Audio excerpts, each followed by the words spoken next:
L'Adrar, région située au nord de la Mauritanie. Il y a de cela une quinzaine d'années, la zone a commencé à s'ouvrir au tourisme. Décembre 1996. Le premier vol charter s'est posé sur le tarmac de l'aéroport d'Attar. À son bord, quelques dizaines de randonneurs français. Les passionnés du tourisme d'aventure se sont ensuite donné le mot. En quelques années, le taux de fréquentation de la région par les touristes a connu une croissance fulgurante. De quelques dizaines dans le milieu des années 90, leur nombre a frôlé les 15 000 en 2007. À l'échelle de la région, le chiffre est plus que raisonnable. L'activité a eu des retombées économiques heureuses sur ces contrées.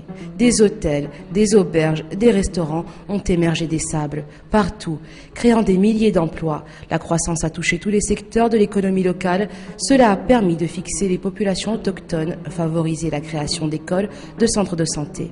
Grâce à l'activité, les villes millénaires de Ouadane et Chinguetti ont échappé à l'oubli.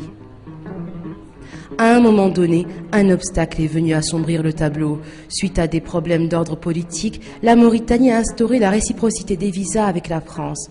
Une difficulté vite contournée par les voyagistes. En effet, pour les vols charters, les visas étaient délivrés à l'arrivée, contrairement à ceux octroyés au cas par cas par une bureaucratie pesante et laxiste. En définitive, tout allait bien. Les perspectives pour le tourisme étaient prometteuses. Décembre 2007. Aleg, ville située à un demi-millier de kilomètres d'Attar. Un groupe de voyageurs français est assassiné par une bande de terroristes. C'est le choc. Les Mauritaniens, connus pour leur pacifisme, sont ébranlés. Les conséquences de cet acte isolé ne se sont pas fait attendre. D'abord, l'annulation du rallye Paris-Dakar, un événement qui a été largement commenté par les médias occidentaux, ce qui a porté un coup dur à l'image du pays. Puis, le classement d'une grande partie de la Mauritanie en zone rouge par les autorités occidentales. De ce fait, venir en Mauritanie devient fortement déconseillé, une mesure qui dissuade toute personne de se rendre dans le pays. Le nombre de touristes venant en Mauritanie chute brutalement. Les auberges se vident. Les villes historiques de Ouadane et Chinguetti sont bordées par cette ligne. Elles aussi se retrouvent en zone rouge. Les projets culturels s'arrêtent. Les humanitaires n'osent plus venir. À peine relevées, elles se retrouvent à genoux. D'autres événements surviennent. En plus des attentats, les terroristes procèdent à des enlèvements d'occidentaux. La psychose est installée. L'Adrar est épargnée par la violence. Néanmoins, la région dont l'économie s'était basée à la longue sur ce secteur voit la manne se tarir. Première victime, les guides. Ahmed Jidou, président de l'association des guides de l'Adrar, s'en étonne. C'est que depuis que le tourisme a commencé en 1996, aucun problème n'a été signalé dans cette région précise de la Mauritanie. Nous, on dit que c'est un sinistre. Et là, de temps en temps, on organise des séjours dans les déserts. Et quand on passe par les campements de nomades, on voit que cet arrêt a provoqué beaucoup de malheur chez les populations de l'Adrar.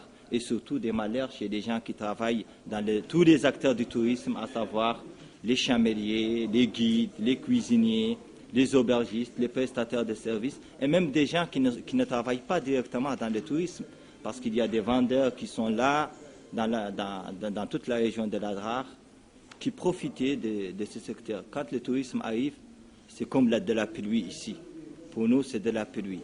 Et maintenant, ça fait quelques années qu'il n'a pas plu dans cette région. En France, les mesures dissuasives sont étayées d'une loi qui fait porter aux voyagistes la responsabilité de tout incident qui pourrait affecter leurs clients qui oseraient s'aventurer dans cette zone. Des tentatives de reprise ont eu lieu les années suivantes, mais la destination est déjà stigmatisée. Ne pouvant continuer à ramener des charters quasi vides, la dernière compagnie, Point Afrique, a dû jeter l'éponge, à contre-cœur. Chinguetti. Ginette, retraitée d'origine et de nationalité française et mauritanienne de cœur, tombée sous le charme de l'Adrar, elle a décidé de s'y installer. Ici, plus qu'ailleurs, elle se sent en sécurité. Moi, je me rends compte que la pauvreté augmente. Je m'en rends compte surtout en faisant le marché, en voyant les femmes acheter la quantité de légumes et de viande. Ça a beaucoup diminué. Elles arrivent avec 200 guillas, 400 guillas pour acheter de la viande. Ça, c'était pas comme ça avant. Et franchement, il n'y a aucune raison de maintenir cette zone rouge quand on voit comment c'est calme et il y a quand même des touristes qui bravent un peu l'interdit et qui viennent et qui sont ravis, qui sont heureux de découvrir la Mauritanie, les gens, parce que bien sûr, l'accueil est toujours le même. Même si les gens sont pauvres, qu'ils n'ont pas grand-chose, l'accueil est le même. Marché d'Attar, des fripes sont exposées à la porte de cette boutique tenue par Al-Walda et Vatimetou. À l'intérieur, de magnifiques pièces de l'artisanat mauritanien. Le contraste est saisissant. Avec le déclin du tourisme, elles se sont retrouvées avec leurs marchandises sur les bras. Nous avons d'abord interrogé Al-Walda. Par orgueil, il lui est difficile d'avouer que ces fripes étaient la seule alternative pour assurer la survie des siens. والله ما شاء الله السواح وقتهم جاي لكن نحن لنا سنتين فاقدين وعاد كامل اكثر من فضل المولى وعاد يجوا ما لا لكن يجون محد شوي زي بعد ما نقع مركزين على ان تجارتنا وتراثنا وزقنا في فضلتنا ونبيعه تبارك الله البيع الزين عاطين مولانا في كامل واخر تبارك مستضعف الحال فعلا الازمه غير بعد تبارك الله ما شاء الله. À son tour, Vatimetou nous livre sa perception de cette crise. بعد موريتان ما قد مات فيش إلا قد تخسر فيه من عند بعد الطاء الشنقيطي الوداع هذا فتبارك الله قد تخسر فيه خلعوا قالوا انهم مرتاعوا سمعنا انه قال لهم رئيس مرعى من موريتان في السلفيين وفيه الناس اللي ما هي آمنة واحنا والله اللي آمنين احنا معتمدين على الدولة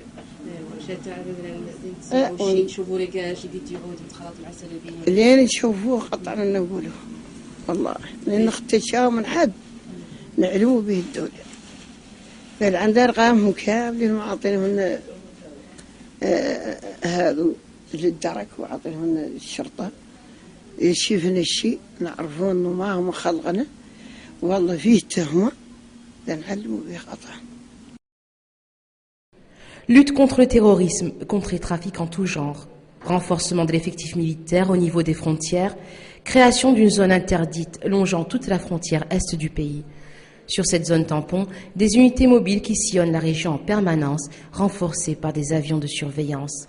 Un cordon sécuritaire imperméable.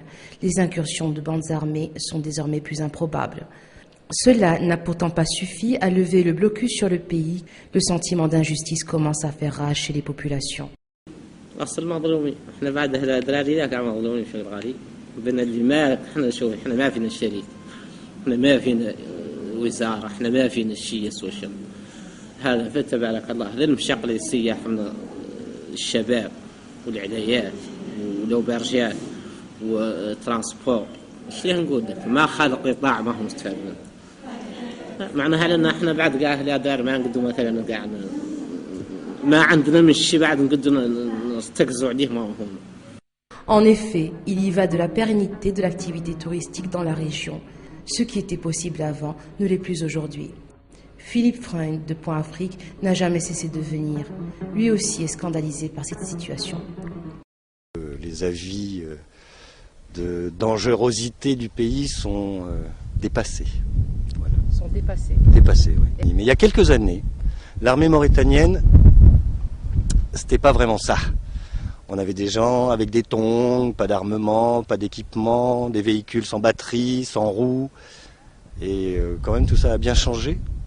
Ça fait maintenant 3-4 ans quand même que ça a bien changé. Et l'aspect sécuritaire, il est là. Je veux dire, on est autant en sécurité ici que sur l'axe Paris-Marseille, quoi. La seule chose qu'on puisse imaginer, ça serait quelqu'un qui viendrait se faire sauter. Mais comme partout. Mercredi 8 février 2012, aéroport d'Attar. Les services sécuritaires sont sur le qui-vive, des militaires accompagnés de leurs chiens, des policiers, partout. Y sont finalement apparus les touristes. Venus dans le cadre du festival de Wadan, ils rentrent chez eux aujourd'hui, des souvenirs plein la tête. Swani, 12 ans, fait partie des privilégiés qui ont participé à cette équipée. Swani ? Oui. Et tu es venue ici dans quel cadre ? Avec tes parents ? Oui. Et c'est la première fois que je viens ici. C'est pour visiter, pour voir comment c'est. Et comment tu as trouvé ? C'était super. Et tu aimerais revenir ? Oui. Anne-Marie fait partie du staff de l'organisation du rallye Heroes Legend qui traverse la Mauritanie. Son opinion sur la question est claire. Ce sont des affaires politico-politiciennes. Moi, je pense qu'il n'y a aucun problème de sécurité aujourd'hui, que le risque zéro n'existe nulle part dans le monde et qu'aujourd'hui, il faut vivre sa vie et pas s'arrêter à des préoccupations politico-politiciennes. Tous ces gens sont venus dans un vol charter de Point d'Afrique. Un vol pas comme les autres, sur invitation du gouvernement mauritanien, en collaboration avec les tours opérateurs amis du pays, comme Point Afrique, des invités de marque comme les présidents directeurs généraux et les responsables de haut niveau de certaines boîtes de renom. Alibert, La Balaguère, Club Adventure, Atlante.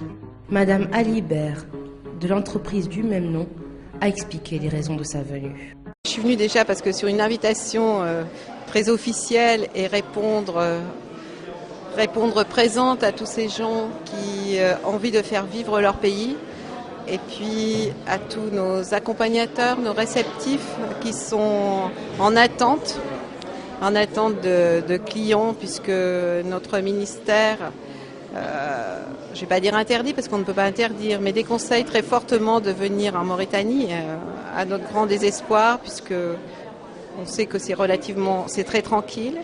Et on sait combien notre tourisme a permis à des familles de vivre et de rester au pays. Donc pour moi, ça me fend le cœur et c'est vraiment très difficile. Donc j'espère que c'est le début que ça va recommencer. Je le souhaite très fortement. Ces touristes humanitaires, journalistes et professionnels du tourisme d'aventure sont là pour exprimer leur solidarité avec la Drar, région cruellement touchée par l'effondrement du tourisme. L'association Agir pour un tourisme responsable, qui regroupe la plupart des agences de voyage d'aventure, affirme que des garanties raisonnables concernant la sécurité leur ont été apportées.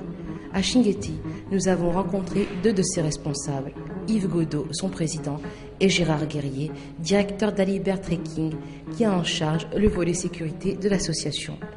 Pour eux, la Mauritanie est une destination hautement fréquentable. Nous, on fait partie d'une association vraiment orientée vers le tourisme responsable, donc on est capable souvent de prendre nos risques et de dire tant pis, c'est rouge, mais on va envoyer nos clients quand même parce qu'on a fait une étude sur la sécurité comme en Mauritanie et on pense que la sécurité est assurée. Mais par contre, d'autres tours opérateurs qui ne font pas partie d'ATR disent non, le risque potentiel est trop gros, donc je m'abstiens. Au niveau de la direction du tourisme, c'est le satisfecit. Monsieur Mohamed Mahmoud El-Baoulin, directeur du tourisme, fait le bilan de cette opération. Mes impressions par rapport à cette opération qui vient de se terminer, j'en ai une déjà. Et je crois que c'est la plus importante. C'est la conviction de l'opération réussie. J'avoue que c'est quelque chose qui nous réconforte beaucoup au niveau du département en charge du tourisme, d'avoir pu réaliser et réussir cette opération-là. Cela n'a pu se faire évidemment qu'avec la mutualisation des efforts qui sont les nôtres et ceux de nos partenaires, tour opérateurs étrangers, mais cela a donné de très bons résultats. Cette expérience se veut être le début d'une nouvelle approche du tourisme en Mauritanie. Le ministre du Tourisme, M. Bamba Ould-Arrahmane, a bien voulu nous parler des perspectives pour le secteur. L'avenir se prépare dès maintenant. Justement, l'adhésion des derniers tour opérateurs qui n'avaient pas participé à la première opération. Donc aujourd'hui, au lieu d'agir avec 3 ou 4 opérateurs, nous allons reprendre avec 90% des tours opérateurs qui travaillent sur le désert et sur le tourisme de culture. Ceux qui n'étaient pas dans l'opération, dans le déroulé de l'opération, ont été dans l'avion et ont constaté avec les autres la pertinence de ce que nous avions toujours développé. Donc nous avons obtenu leur adhésion et nous sommes sur un plan de travail qui va consister à ne pas avoir une rupture d'ici l'hiver, l'automne.